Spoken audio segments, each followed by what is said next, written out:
Good afternoon, everyone, and thank you for joining us today.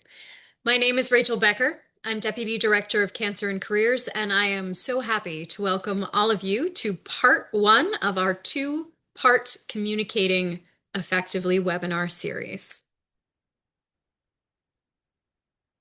So for those of you who are new to Cancer and Careers, we were founded in 2001 to support every person in every industry and every job so that they can thrive in their work and life after a diagnosis. Cancer and Careers also works with companies to develop their internal systems of support for employees navigating illness and work. This is a list of all of the free programs and services we offer for people with cancer, as well as their caregivers, healthcare providers, and coworkers. These include a comprehensive website and library of publications, which are available in both English and Spanish, online career coaching and resume reviews, technology assistance grants, access to experts for one-on-one support, and educational events. And I'll be back to tell you more about our upcoming events at the end of today's presentation. Now for some quick housekeeping before we get started. For those of you joining us by phone only, please let us know who you are by sending us an email to cancerandcareers@cew.org. Please be sure to include your name and the phone number you're dialing in from. This helps us confirm your attendance and make sure you receive all the relevant follow-up after the program. If you experience technical difficulties during this webinar, please refer to our Zoom user guide, which is linked on this slide and is being shared in the chat right now. You can also reach out to Zoom support directly using the contact information on this slide, all of which is to say CAC staff is not your best bet if you're having Zoom issues. You can always ask us a question, but we may not know how to help.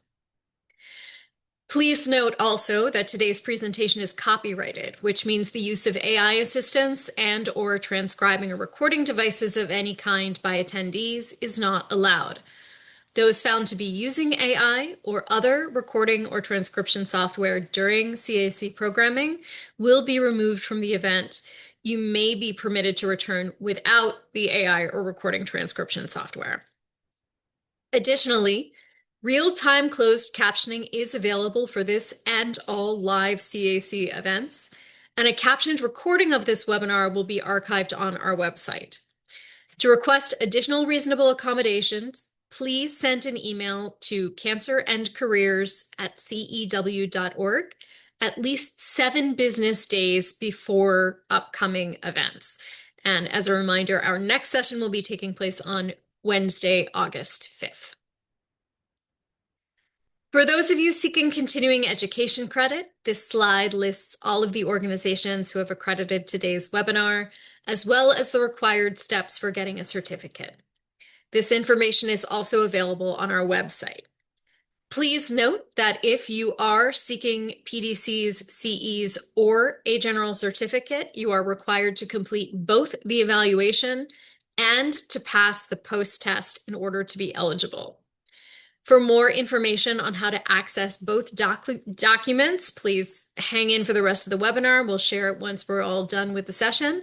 And if you're unable to complete those documents today, no worries. A follow-up email with the links will be sent no later than 5 p.m. Eastern Time tomorrow. Also, for everyone here, please know that we love hearing from you both during our live webinar and after.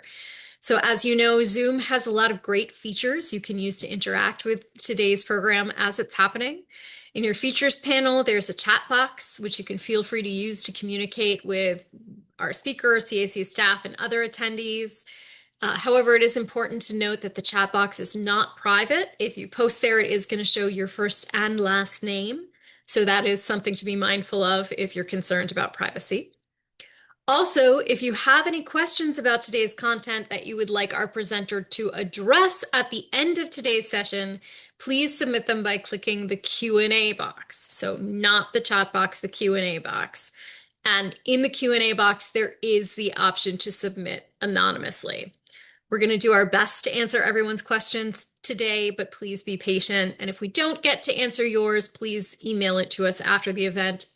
Again, the email address is cancerandcareers@cew.org. Additionally, your feedback on this program means the world to us.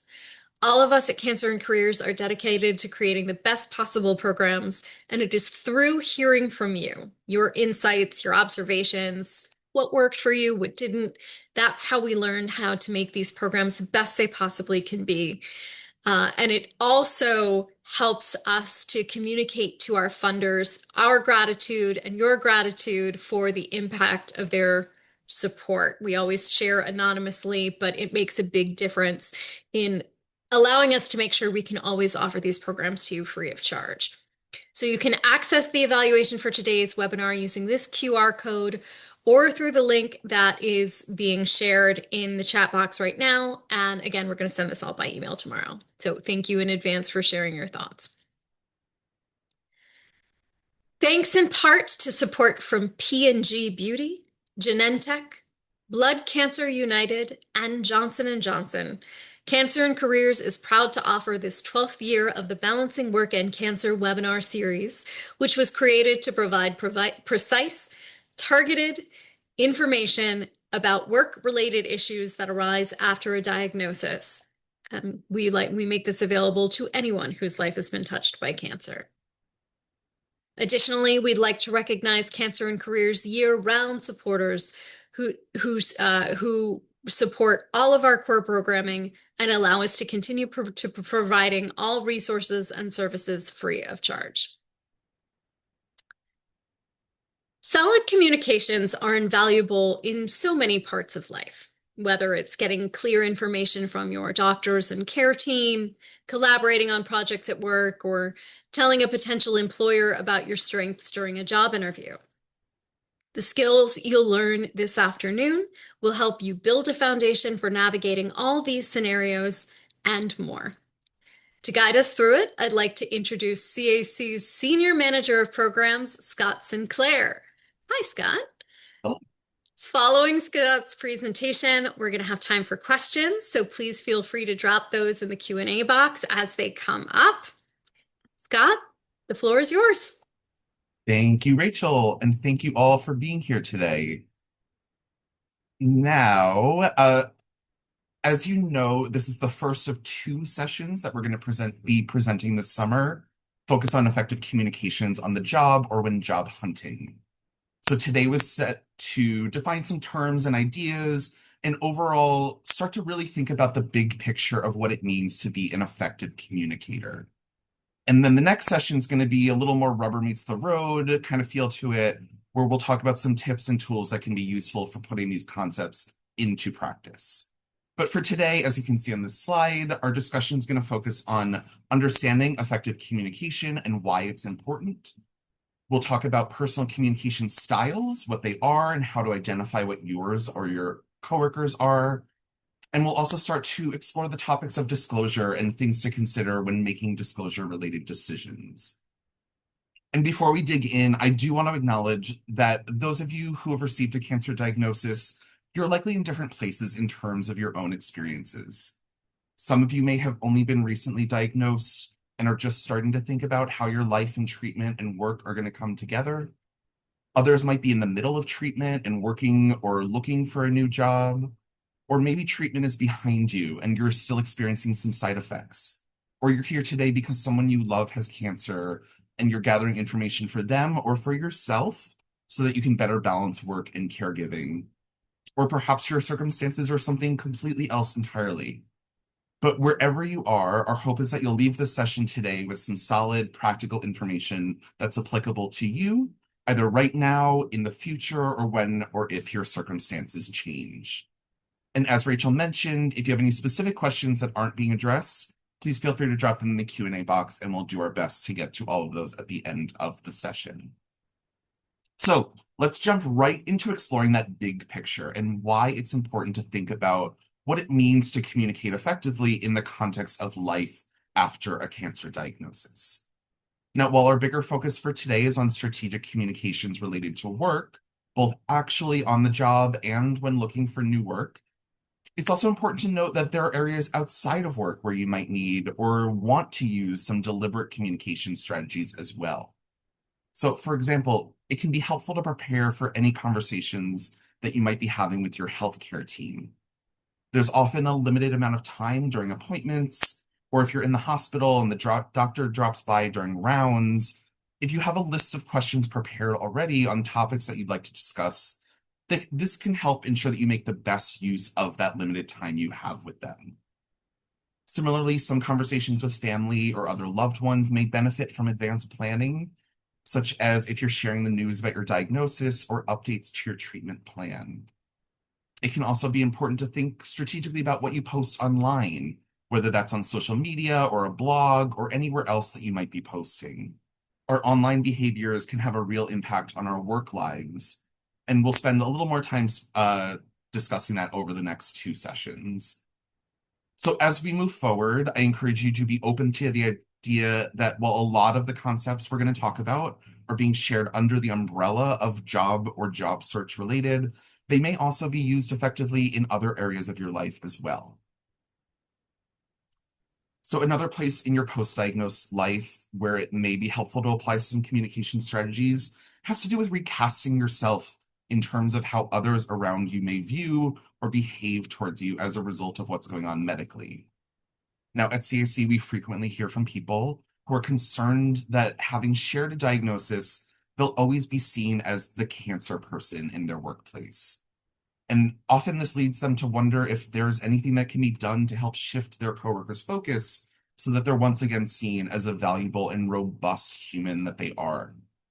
Now, there are also people who come to us wanting to know if there's a nice way or a professional way to say to their coworkers or supervisors, hey, could you stop always bringing up my cancer?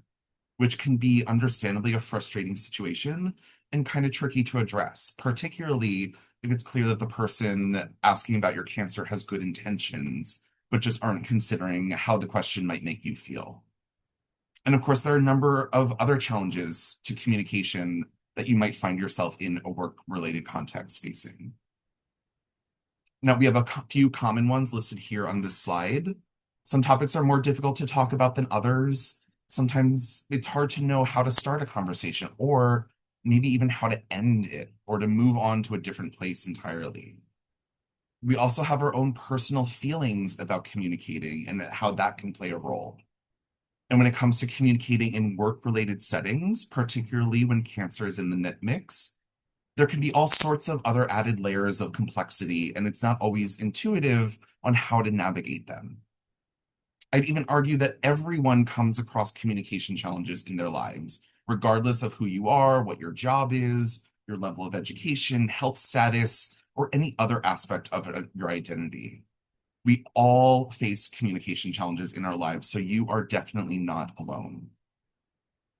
So let's continue by looking at some communication basics so that we can move forward with a shared understanding of some terms and some concepts. Starting with, what is communication? One definition of communication is a process through which information, ideas, and other emotions are shared between two or more people. So in other words, it's what gives us the power to meaningfully connect with others. And it can occur in a number of different ways.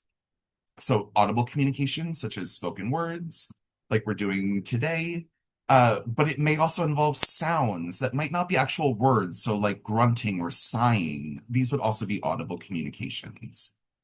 And of course, not all communications are received through our ears. They could be written out, like in an email or a Slack message or a note. It can be used, it could be a shared sign language or behaviors around others, and our body language can convey information or clues about what we're thinking and feeling. And it's also important to note that sometimes communications happen in ways that are thought out and deliberate, but that's not always the case. So sometimes we end up sharing ideas or information based on spur of the moment decisions or impulses. And sometimes details get shared with others subconsciously without us even knowing what we're doing. Like when we're nervous and our hands start to shake or our foot starts to tap repeatedly. So really, there's a wide variety of things that might fall under the umbrella of communications. But before we define what specifically effective communication is, I'd like to again challenge some common misconceptions about it. So the first one is it's a black or white issue. You're either born a good communicator or you're not. And while certainly there are people who are born with a knack for communicating, communicating well is a skill that can be learned and built upon. And just like any skill, it can be practiced. Now, the next one is full disclosure is the best policy. Again, there's some truth to that, that honesty is the best policy, but it's not always the best approach to share absolutely everything. And this also ties in with the bullet at the bottom that not sharing details is the same as lying. We'll talk about both these ideas throughout the session, as well as much more next month. Another misconception, talking is the only way to effectively communicate. Again, if you think back to the last slide, we mentioned nonverbal communication, sign language, body language. These are all ways to either add or enhance effective communication. But it can be even more subtle than that. So, for example, giving someone space could be a way of communicating that you respect a boundary that they set. Or if you do your job in a shared environment, making sure you don't leave dirty dishes in the kitchen sink communicates respect for other people that you're working with. And the list goes on and on from there. Now, another misconception is that we are only ever given a single chance for effective communication. This is very rarely the case, particularly when it comes to work-related conversations. And we'll unpack this idea in a little bit, as well as go over some other misconceptions as we start digging deeper into what specifically does make communication effectively.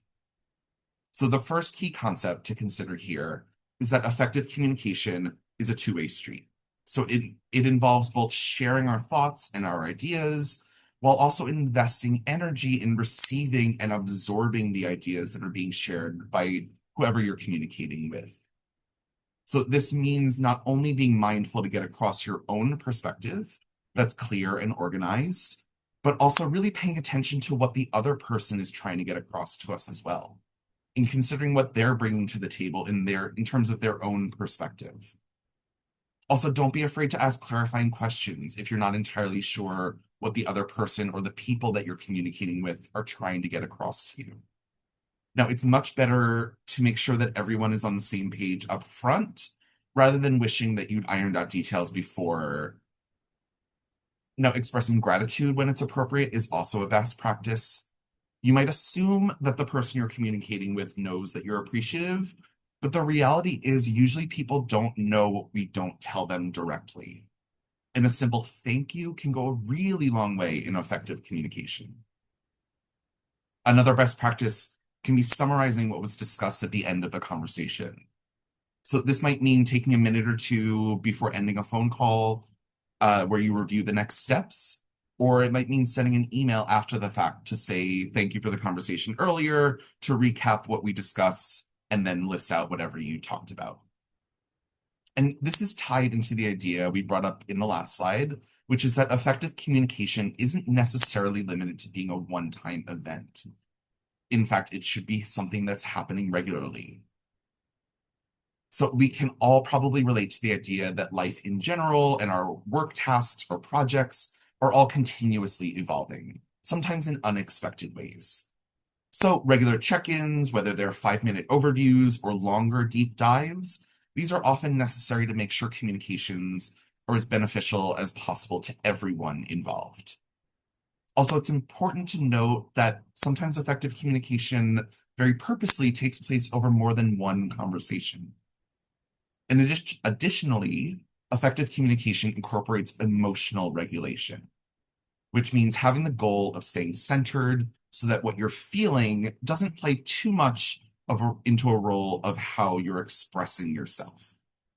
And this is particularly important when we think about work communications. Because while our family members or our loved ones may ultimately be forgiving if we say, get angry or annoyed at them, and that starts to come through in how we're communicating, sharp words or intense energy on the job, these often land differently than they might at home. And sometimes they can have a long-term consequence or even impossible to move on from. So asking for help when you need it is an essential part of communicating effectively. Every single person on this planet, no matter your health status or your job title or any other personal characteristic, we all need help from time to time. So asking for it should not be something that you are shying away from, particularly at work. And of course, effective communication should result in clear understanding of any next steps. So whether that's treatment related with your healthcare team, or in terms of projects that you have at work, or a plan for taking time off, or whatever they might be, that can be a really critical item to include in these conversations or these recaps that we just talked about. Now, moving on to why effective communication is important on the job, particularly after a cancer diagnosis. For one, it helps keep the lines of communications open. The vast majority of us who work don't do so in a vacuum. We usually somehow collaborate with others in order to get our jobs done. And the best way to make sure that everyone knows what they are doing, uh, and when and how to do it all is to make sure that the information and the ideas are moving back and forth freely and regularly. So, in the case of someone that might be working part-time during their cancer treatment or has taken time off and is now returning to a job, effective communications can help remind your boss and your coworkers that you are still a valued and capable contributor to the team. Effective communication on the job can also eliminate questions or assumptions that lead to anxiety or mistrust. So, for example, if you're working remotely and you're going to step away from your computer for more than a few minutes, it can be a good idea to instant message your team and let them know that you won't be available for a little while. This way, if someone reaches out and doesn't get an immediate response, they don't make the assumption that you're taking a nap or sitting on your couch eating bonbons when you should be working. In fact, getting in the habit of regular communicating can actually build a sense of confidence or reassurance about who you are as a worker. So, if, for example, you do accidentally step away from your computer and forget to tell the team, they'll default to thinking, oh, something unexpected must have come up, and I'm sure I'll hear from them soon, rather than having an anxious response or assuming something negative about your work ethic. Now, with all of this said, what's really essential to remember is that you're thinking about communicating strategically. And this one thing to keep in mind is you don't have to be an open book about everything going on in your life. You can make choices about what details get shared or what doesn't get shared, or if nothing gets shared at all. And again, we'll circle back to some of that in a few more slides. Now, effective communications are also really important during a job search. The first clear communication is absolutely key to opening the door to potential opportunities.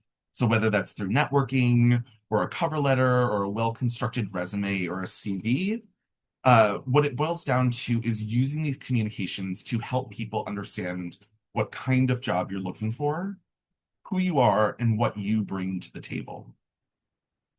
It's also the case that most pre-interview communications, like the ones I just mentioned, involve making the best use of potential limited amount of space. So cover letters shouldn't be more than a few paragraphs. Both resumes and LinkedIn profiles should be succinct. And in networking, it's smart to know how to quickly share details in real-time conversations. So you don't lose the other person's attention, and all of these require advanced planning and specific skills. And then going in terms of interviewing successfully, your overall goal, no matter who you are, what the job you might be interviewing for, you always want to have communications to be succinct and precise.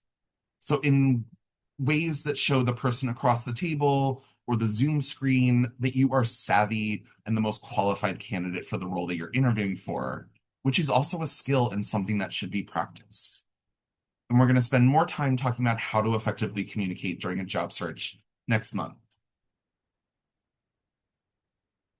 Now, how each of us goes about communicating can vary quite a bit from person to person and is based on individual factors such as personality, cultural background, the way we were raised, and so on. And the way a specific person expresses information or ideas is referred to as their communication style. Very important to note that there's no one correct communication style. So it's a good place to start figuring out what your individual communication style is. You can ask yourself, what your feelings are about sharing. Now, some people are sharers, some people aren't. All of this is valid.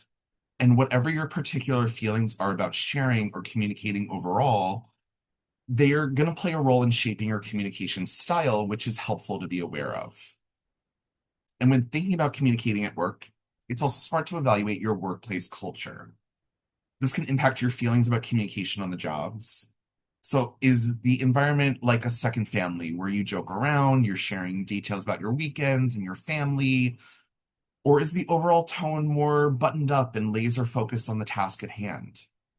And how does that impact the way you do or don't communicate at work?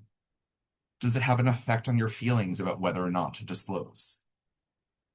Additionally, understanding what your own communication style is can help you become a much more effective communicator because it helps you truly own your strengths in getting across information and ideas, as well as be aware of the places where there's room for improvement or other things that you should be on the lookout for.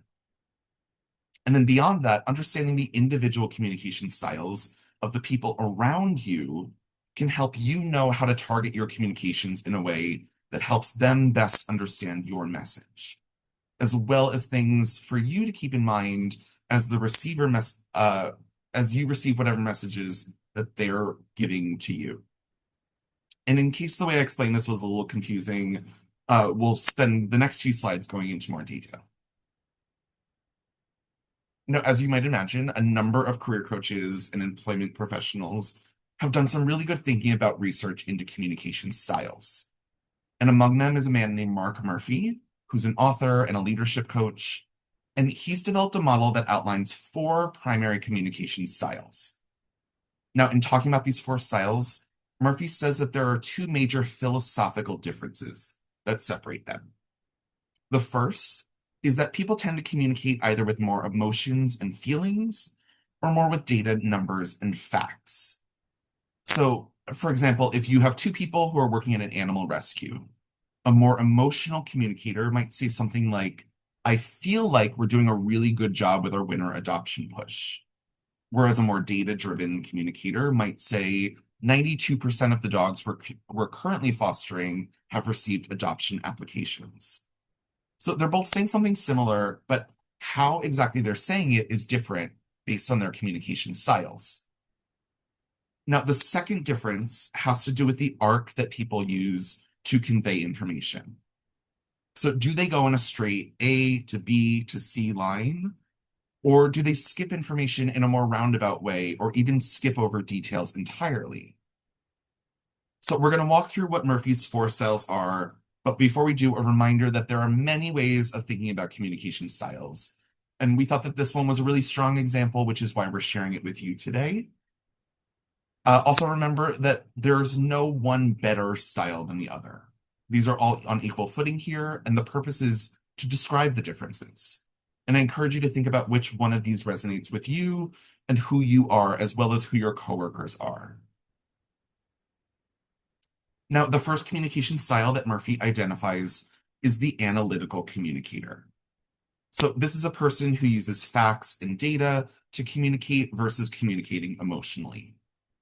They use precise language, and they tend to express themselves logically, or in that straight A to B to C that I was just talking about.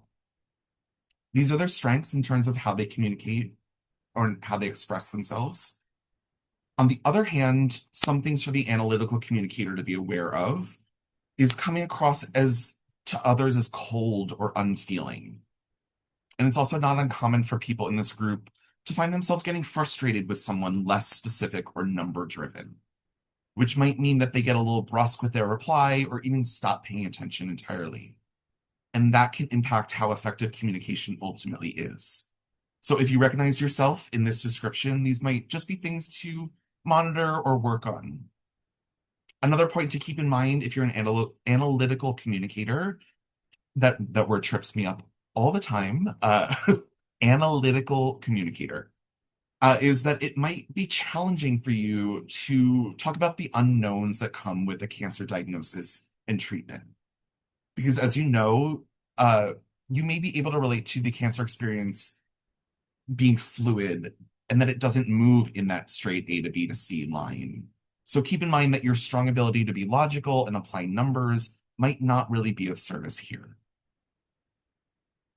Now, next we have the intuitive communicator. This is someone whose strengths include both being able to describe the big picture succinctly, as well as cut to the bottom line without ever giving a lot of detail, which can be very effective in certain work environments. Now, that said, if this describes you, you want to keep in mind that you may come across as impatient to others who do require those details, either to get a point across or to fully absorb what's being said. And then as we think about how this might impact work communications during a cancer or after a cancer treatment, it's important to know that there may be times where a lot of details are necessary. So for example, if you're going to be out for a few weeks for surgery and a colleague is going to cover a project that while you're out, handing it off to them may require that you really unpack the individual steps and components to make sure that they have a full and comprehensive understanding of how to successfully do what you need them to do while you're out. Now, remember on that last slide, I mentioned people who really appreciate detailed communications. Murphy's calls them functional communicators. Now, it's not necessarily that facts, data, numbers that are analytical communicators like to use.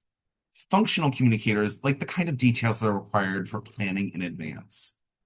They tend to communicate information in a very step-by-step way and are often sought out for their exceptional strategizing and organizational skills.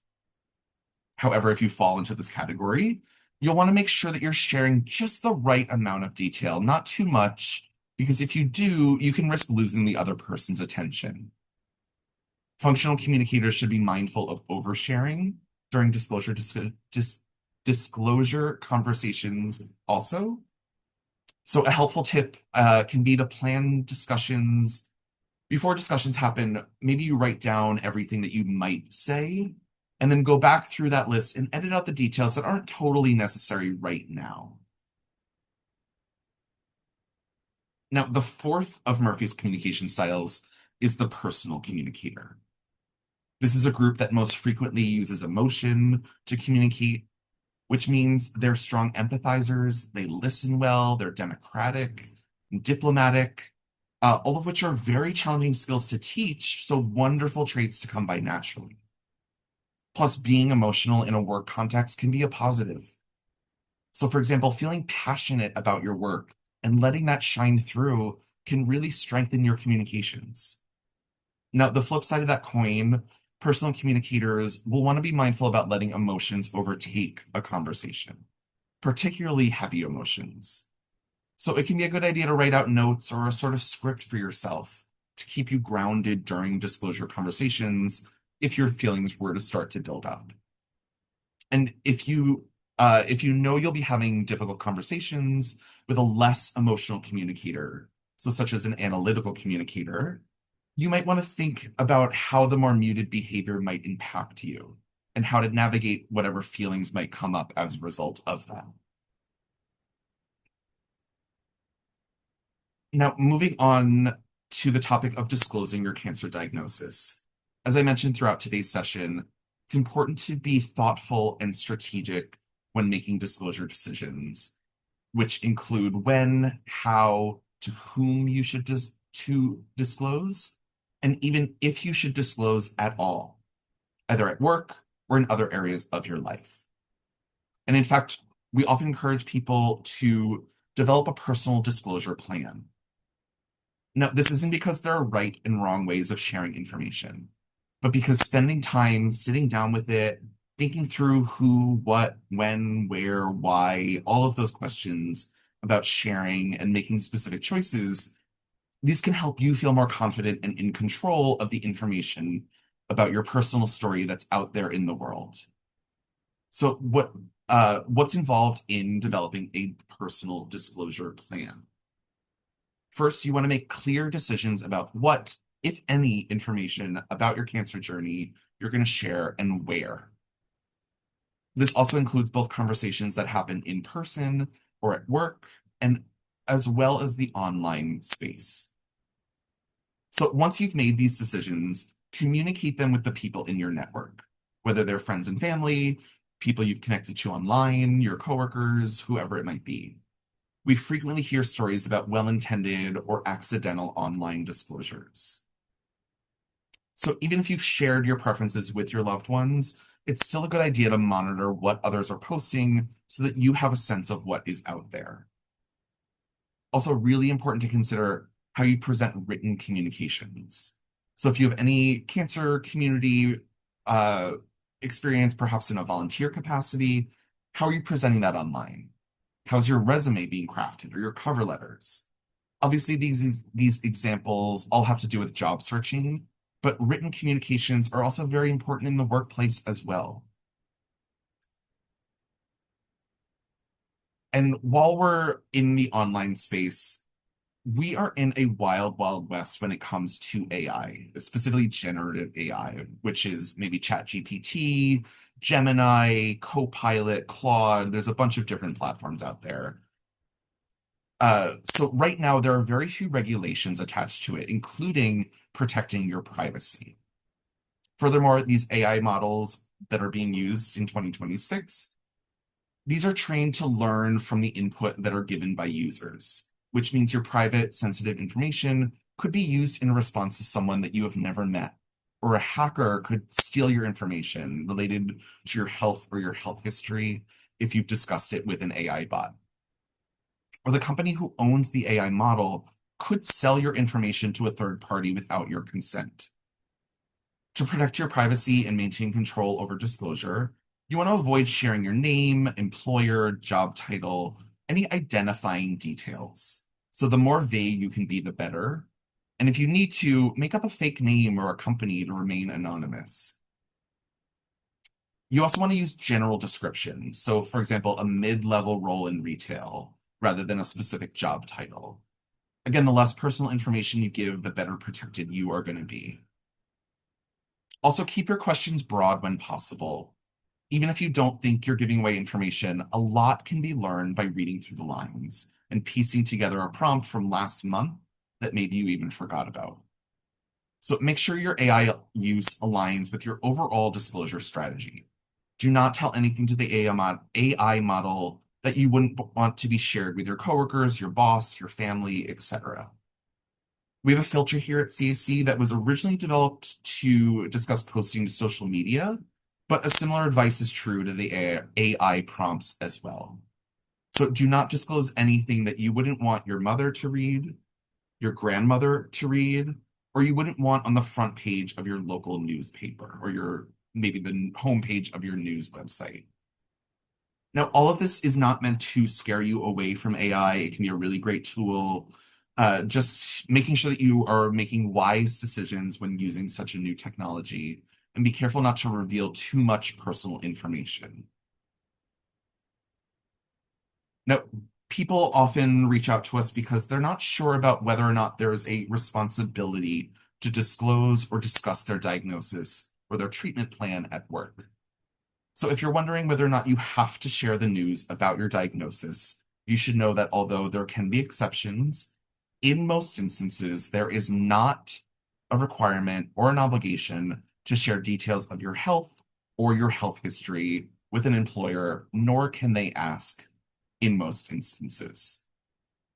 However, people may decide to disclose for a variety of reasons, and there can be both benefits and unwanted consequences associated with disclosure in the workplace, which means it's very important to understand how and why you're making the decision that you're making, and then stick to your choices that feel real for you and your unique circumstances.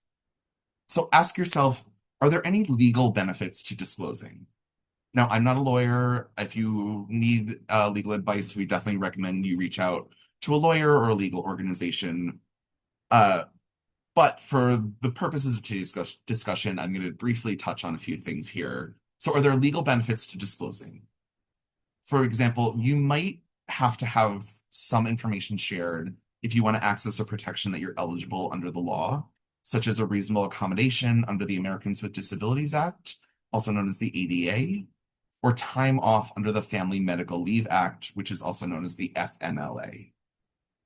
Now, again, we're not going to spend much time talking about laws today, but if you are interested in learning more about possible legal protections, there are some great articles on our website you can look through. And I recommend checking out our webinar called Balancing Work and Cancer, which is also archived on our website. We go into much more detail about all of this there. Now, there might be some interpersonal benefits to disclosing. For example, like we mentioned earlier, some people are just sharers, so it might feel unnatural for them not to say anything. And of course, some people might feel the complete opposite way. They have zero interest in sharing. Or they may feel very strongly that medical and health information is private. The point is, evaluating how you feel about sharing the information at work is a key part of this decision making. Now, there may also be practical benefits to disclosing. For example, someone who's been working really hard to improve their performance after getting a bad review, they may want to share what's going on with their supervisor if they're concerned that they're not going to be able to keep up the pace due to treatment-related fatigue or other side effects. Now, in this instance, disclosing can mean the supervisor has context in the event that the improvement that they've been seeing starts to move in the opposite direction. Some things to ask yourself include, how will treatment interfere with your ability to perform your duties? We're not going to spend any real time today talking about workplace legal protections, but I will briefly say that sometimes it is necessary to share some information about your diagnosis to access certain protections under the law. Again, like I said on the last slide, like access to reasonable accommodations under the ADA. That said, it's important to note that people may want to disclose for a variety of reasons, not having to do with the law. Again, some people are sharers. It might feel inorganic to keep something like a cancer diagnosis under wraps. Others feel very differently, and they feel like when they're at work, their personal lives in general aren't important or irrelevant to the situation. You may also want to think about whether anyone in your workplace has gone through something similar. While you might not know of someone specifically who had went through cancer treatment, maybe there's someone who went out on maternity leave, or maybe there's someone who has an aging parent that they're caring for. So think about what kind of flexibilities did the workplace provide for them, if any, and how was that news received by both managers and other members of the team when it was shared? It can be incredibly valuable to consider these experiences as you begin to think about what you can expect out of your own experience as you share information. We also get asked a lot, who should I tell?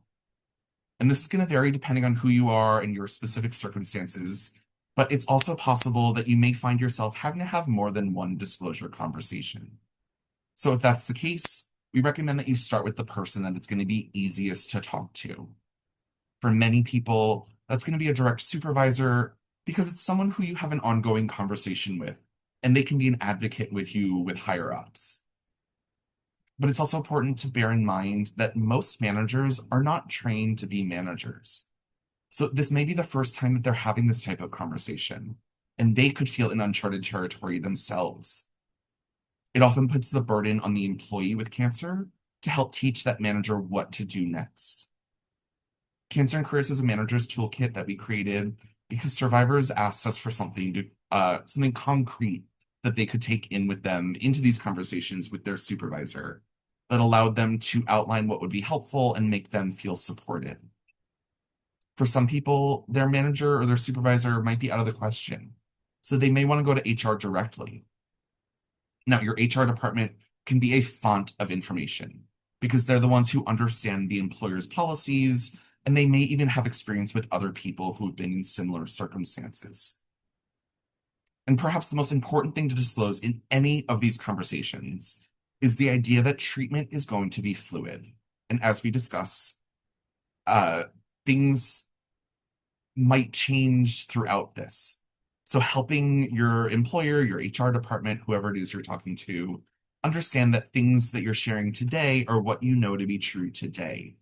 And they may not apply next week or next month or 6 months from now. And this is likely to be an ongoing conversation. Now, when thinking about whether or not to disclose or how much or what to share, it's also important to consider what you know about the possible side effects you're likely to experience. particularly if you're choosing not to disclose either at all or widely throughout the organization. And this is because the changes that bodies can go through during treatment, whether they're visible side effects like hair loss or skin changes, or invisible side effects like cognitive changes or a decrease in overall energy levels, these can often disclose information even if words don't. And remember earlier we talked about the subconscious or unintentional communication. So this would be an example of that. So if you're someone who isn't planning to or has already decided not to disclose widely, it can be a good idea to have a sense of the types of changes that you're likely to experience and whether those might be perceived by your coworkers in a way that invites questions. And from there, it's about knowing how to have prepared responses to any question that might arise so that you don't accidentally share any information that you prefer to keep private. And then, as a little spoiler for next session, we're going to spend a lot more time talking about preparing responses and to questions and comments. So if you're not already registered for that session, I definitely recommend you doing so. Now, with all of that said, if you do disclose, or you do decide that you're going to disclose at work, the idea of simply getting the ball rolling is one that can be intimidating to a lot of survivors, which is understandable. So here are a couple examples of how you might start that conversation. So for example, you might say, I know this is a lot for you as well, but I think if we collaborate, we can come up with a plan that works for both of us. It's very important for me that everything continue running as smoothly as possible. Overall, when you're preparing to begin these conversations, be sure to weave in the idea that you want to be a collaborative process with your employer to create this plan that ensures both your needs are being fulfilled as well as their needs. And if any of this exact language on this slide works for you, please feel free to use it. But the reality is that the exact language isn't going to work for everyone because not everyone communicates in the same way. So feel free to pick and choose things as well, write your own response, whatever it is that will help you. And as you're thinking through all of this, it can be helpful to keep in mind that disclosure is a spectrum. Now, we talked already about the fact that generally speaking, you are not required or obligated to share your health or health history with your employer, nor can they ask. However, we find that a lot of individuals with cancer understandably have the question about whether choosing not to share is essentially equivalent to lying. And so what I would offer to you is that uh, to recontextualize that question. So the decision is not disclose a cancer status, is the choice to omit sharing personal information. And that isn't relevant to you that you can do your job or how you do your job. It's not lying. And if you think about it, there are all sorts of personal information that people choose to omit in work settings. So, for example, no one ever goes into a job interview and says, I chew gum all day when I'm working, and some of my past coworkers have found that annoying. Similarly, people also experience all sorts of medical realities that don't necessarily share everything with their employer. So, such as diabetes or heart disease, or if you're on the birth control pill or antidepressants. These omissions are perfectly okay. It's also typical that this isn't an all or nothing scenario. You can always start by sharing just a little piece of information that is relevant now, and then share more down the road if or when it becomes relevant. But on that same note, it's impossible to unshare something that's already been put out there. So often it's better to start by sharing less. Seeing disclosure as sitting on the spectrum can help you make the decision of what, how much, and to whom you will be sharing. Additionally, when deciding whether to share at work, consider what you know so far. If you're planning to disclose, if you're planning a disclosure conversation, it's important to stick to what you know to be true and not necessarily the what ifs. So getting accurate information from your healthcare team around your timelines and treatment protocols, these can be really helpful. But also, you don't want to give your employer the impression that things are set in stone because the reality is circumstances change and often they can change unexpectedly. And it can be uncomfortable to have to walk back a promise that you made earlier on before you knew how things would play out. It's better to let them know up front that you're telling them what you know, uh, now because things might change. And if you do, you're going to communicate that with them. Assuring your employer that this dialogue will be open can help ease some of their concerns around being kept in the loop. Now, turning the topic of disclosure during a job search, this is a question that we get all the time, which is, should I disclose my cancer diagnosis in a cover letter or a resume, either as a way to explain a gap or maybe as an example of skills or experiences? Now, ultimately, your job search is yours, and it's up to you to conduct it in a way that feels right for you. However, if you also share uh, with you that a number of studies have been done that show that people who disclose a cancer diagnosis or medical information or disability status in a cover letter on a resume, they're less likely to be called in for an interview. Obviously, we really wish this weren't the case, but I bring it up because it's important to consider. And I encourage you to think about it this way. Every single job search really amounts to a series of conversations. And it's wise to think about the purpose of each of those conversations. And then think about where in the process disclosure might make sense. What we typically recommend, if it's really important for you to disclose during the job search process, and again, we've met many people who that was very important for them, is we recommend that you wait until you've had at least one in-person interview first. And I also want to call out that CAC has a publication called our Job Search Toolkit, which has a ton of information about all aspects of job searching and can be ordered or downloaded for free through our website.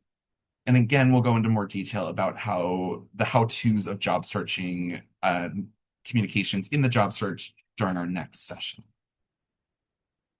Now, with all that said, it's also common for those with a diagnosis to get caught up in the disclosure piece when it comes to voluntary questions on applications. Many organizations ask these questions just to get a better sense of who their candidates are as they're diversifying staff. These questions are supposed to be optional, and for the most part, they are. This means that it is entirely up to you how and if you want to answer these demographic questions.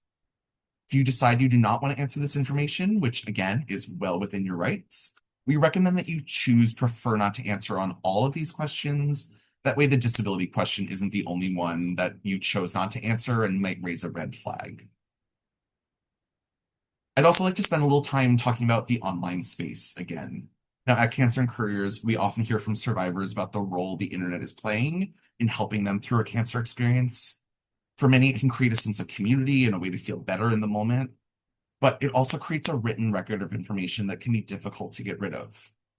At the same time, research indicates that more and more hiring managers are Googling their current prospective candidates or maybe even their current employees.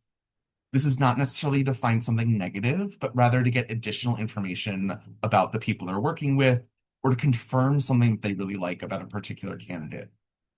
Still, it's possible they'll come across information that the person would prefer their employer didn't know. And I want to be clear that I'm not saying never post anything online, since it can be a really good thing to have an online presence, but rather that it's important for people to have a better understanding of the virtual landscape so they can make informed decisions about how their story is being presented online. So that is the end of part one, just a little teaser of what we have coming up next month. Some key topics we're going to hit include best practices for using social media and online platforms to create an online brand, tips and techniques for having conversations at work or when looking for a new job, as well as communications during the job search process, such as networking, resumes, cover letters, and interviews. So I'm going to have Rachel come back on, and we're going to go through a few housekeeping things before we get to your Q&A. Thank you so much, Scott. Always such a valuable session, and you presented just so well. Thank you. So before we move on to Q&A, as Scott said, a few quick housekeeping slides. If you haven't already, please feel free to drop any questions you have into the Q&A box. And if we don't get to yours today, you can also reach out to us by email with any questions. Scott's email is on this slide. You can also send them to cancerandcareers@cew.org. We'd also love to connect with you on social media, and you can see all our handles listed on this slide as well. So we have 3 more English language webinar sessions remaining in 2026. As Scott mentioned, on August 5th, we have part two of Communicating Effectively. Carries on this conversation, but also not a requirement to have attended this first session. So please feel free to tell anyone you know who didn't join us today about that event as well. We have Navigating the Virtual Landscape Work and Job Search taking place on October 7th. And then we'll be back on November 4th to host Balancing Work and Caregiving. So for more information and to register for upcoming sessions, you can visit our website. Additionally, we have two Spanish language sessions remaining in 2026. On September 6th, we will be presenting Balancing Work and Mental Health. And on December 2nd, we're closing out the year with a Spanish version of Balancing Work and Caregiving. So if you or any of your friends or family speak Spanish, or if you're an oncology professional who works with Spanish speakers, we would love your help in spreading the word about these programs. Finally, we have our West Coast Conference on Work and Cancer being held on Saturday, October 17th. That is a virtual event. It will be an all-day event, features different speakers, new presentations, and registration is now open for that program. Also, our Midwest and national conferences will be returning in 2027, so stay tuned for more information. We're going to be announcing dates for those very soon. And once again, this slide has all the requirements for those of you seeking CEs or PDCs. Complete information about requirements can be found on our website.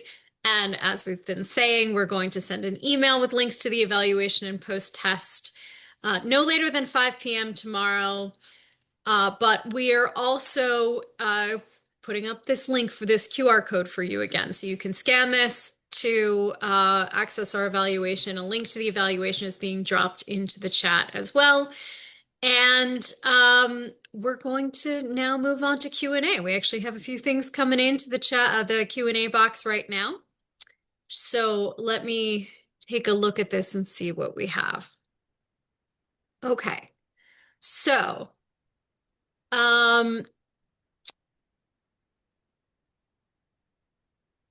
Melissa is asking, during job searches, is it helpful to address your cancer treatment as the reason for your gap in employment, since many employers look at that on resumes?